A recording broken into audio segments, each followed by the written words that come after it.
Bienvenue sur Global Industrie, donc édition 2023. Bonjour Sébastien. Alors ça y est, heureux, on redémarre au mois de mars en fait cette année. On revient sur nos dates initiales, en effet, du 7 au 10 mars, cette cinquième édition. Donc on revient dans un climat sanitaire maintenant plus serein, avec du business qui va être bien sûr à la clé dans cette cinquième édition de Global Industrie.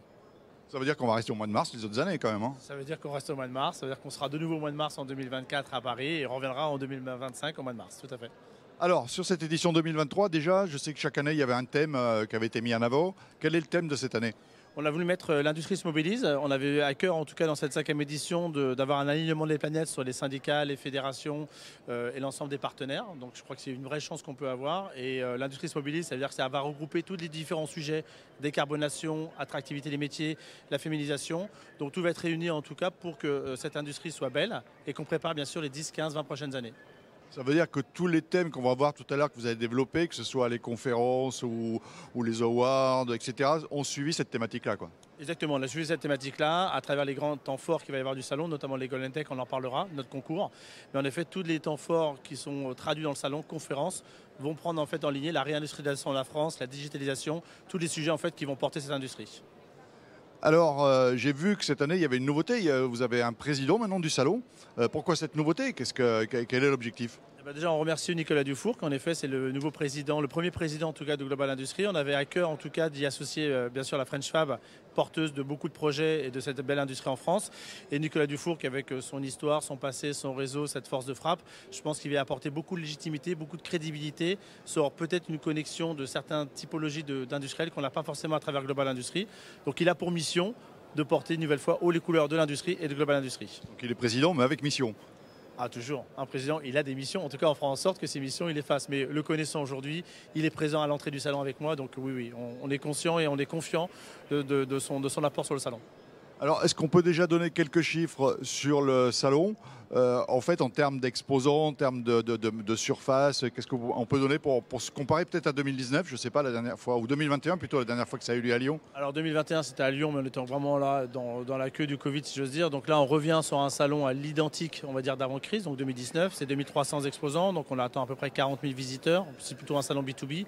On attend beaucoup de jeunes, chose qu'on n'avait pas forcément eu ni en 2021 ni en 2022. Donc on espère entre 5 000 et 6 000 jeunes, parce qu'une nouvelle fois, c'est un des vrais sujets qu'on a évoqué sur l'attractivité des métiers. Donc je redis, tout est réuni, on a une belle représentativité, on a l'ensemble des leaders qui sont présents sur ces 1500 machines en fonctionnement quand même. Quand on parle de plus grande usine de France, on n'a pas galvaudé cette expression-là. Donc tout est réuni pour en effet avoir 4 jours, plein de business, plein de nouveautés et en effet projection sur les 10-15 prochaines années. Oui, parce qu'en fait, il faut rappeler que Global Industrie, on retrouve aussi bien une partie industrie-production, mais aussi les sous-traitants, on retrouve toutes ces composantes. C'est tout cet écosystème qui fait que Global Industrie est unique, qui fait que c'est le plus grand rendez-vous industriel, vous l'avez dit, c'est les fabricants, les offreurs de solutions, les startups. 100 startups sont présents dans cette édition-là, les sous-traitants, donc une nouvelle fois, toute l'industrie se rassemble, d'où un peu la thématique, l'industrie se mobilise.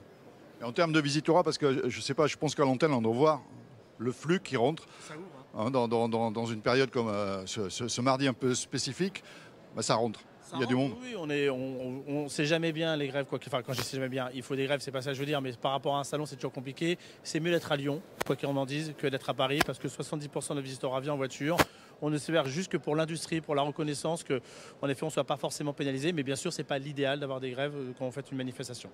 Alors, avant de parler des temps forts, il y a, je crois, quelques visites officielles que l'on attend. Ce matin, c'est pour ça qu'on démarre ce GE Breakfast à l'entrée du salon cette année. On attend qui pour le moment ? Le ministre de l'Industrie. Je crois que c'est une vraie reconnaissance pour les industriels d'avoir un ministre déjà qui vient inaugurer un salon sur 2 jours. C'est une première. On est toujours un peu, nous, jaloux de l'agriculture avec l'ensemble des politiques qui y passent sur une journée, voire sur moins longtemps. Nous, on a la chance d'avoir notre ministre qui vient sur 2 jours avec plein de temps forts. Les temps forts qu'on a évoqués en introduction, décarbonation, attractivité des métiers, féminisation, les jeunes principalement.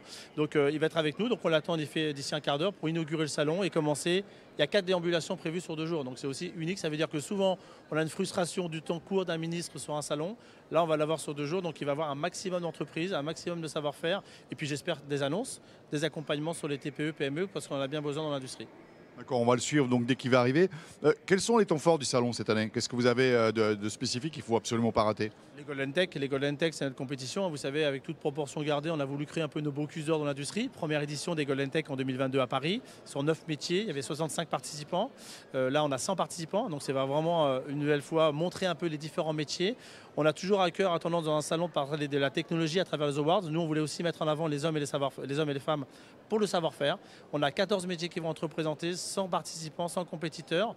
Il y aura des lauréats qui seront rendus donc le vendredi. Mais là, on va aussi donner la plus belle image des métiers d'industrie, du soudage, de l'usinage, de la robotisation. Donc on est aussi pressé que ces temps forts-là, pendant 4 jours, vont vraiment animer le salon.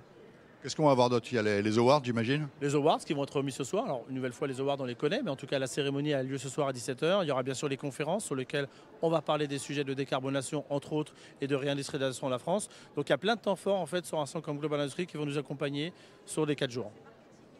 D'accord, et donc il y a toujours la... J'ai oublié, il y a Jade Chanel, évidemment, parce que là on est en direct. C'est un moyen d'ailleurs pour ceux qui ne peuvent pas venir de suivre le contenu du salon. Je crois on a 2 équipes mobiles, un studio qui vont suivre tous les exposants. Et là, c'est le gros J Chanel. Première édition de J Chanel, c'est en 2021. Et en fait, on se professionnalise, on se perfectionne en tout cas dans les sujets, dans les différentes chaînes, dans les différentes thématiques. Mais oui, J Chanel va permettre en tout cas aux visiteurs qui ne peuvent pas venir ou aux exposants de pouvoir aussi avoir une vue sur l'actualité de Global Industries, sur les temps forts. N'oublions pas qu'un des temps forts, j'en ai parlé Golden Tech, c'est qu'on a aussi en exposition la voiture à hydrogène, la voiture des 24 heures du Mans, l'ANMX, qui est aussi la thématique importante de la Golden Tech, parce que c'est une thématique importante, l'hydrogène. Ça, c'est ce qui va quand même attirer pas mal de monde, c'est vrai. De toute façon, tout ce qui attire, tout ce qui est nouveau et tout ce qui est novateur et de nouvelles thématiques est source d'intérêt pour un salon, notamment l'intelligence artificielle, sur lequel on a une première fois une village de 25 exposants. D'accord, donc il y a un village intelligence artificielle, c'est ça, c'est la DGE aussi qui est un peu derrière. Il y a des conférences avec comme l'an dernier ou pas? Bien sûr, oui, parce que c'est une thématique qu'il faut absolument parler. Global Industries est né en 2018, vous savez, un rassemblement de 4 salons. Et chaque année, on essaye d'élargir, en tout cas d'avoir des pans de nomenclature qu'on n'avait pas en 2018, la cybersécurité en 2022, l'intelligence artificielle en 2023. Et on continuera chaque année à rajouter des pans de nomenclature pour qu'en fait, on soit un salon le plus large possible. Est-ce que la partie avenir pour les jeunes, elle est toujours présente? Toujours présente, parce qu'une nouvelle fois, c'est important, on en a parlé, c'est un des vrais sujets, l'attractivité des métiers, les matchings entre des jeunes qui veulent travailler dans l'industrie. En tout cas, une nouvelle fois, tout est réuni pour montrer que dans l'industrie, on embauche, on paye mieux. 90% des embauches sont en CDI et aujourd'hui, on a quand même 180 000 postes à pourvoir dans l'industrie. Donc, l'outil Global Industries doit être un média pour permettre en tout cas aux jeunes de rentrer dans l'industrie. Bon, bah, écoutez, ce que je vous propose, c'est qu'on va peut-être attendre l'arrivée du ministre. On va la suivre en direct. Alors, on s'est organisé un peu différemment, on est ici, mais en plateau, il y aura Jacques qui nous attend avec Olivier Luanzi. Ils vont parler un petit peu d'industrie et on va suivre cette déambulation, vous avez bien dit. 4 déambulations, il ne va pas arrêter le ministre, il va être... Il ne va pas arrêter, mais c'est un souhait. C'est un souhait aussi du ministre de voir un maximum d'entreprises et d'alimenter beaucoup de temps fort. Donc nous, on en est contents. Oui, je t'entends. Donc en effet, on va commencer à la première déambulation de 9h30 à 11h.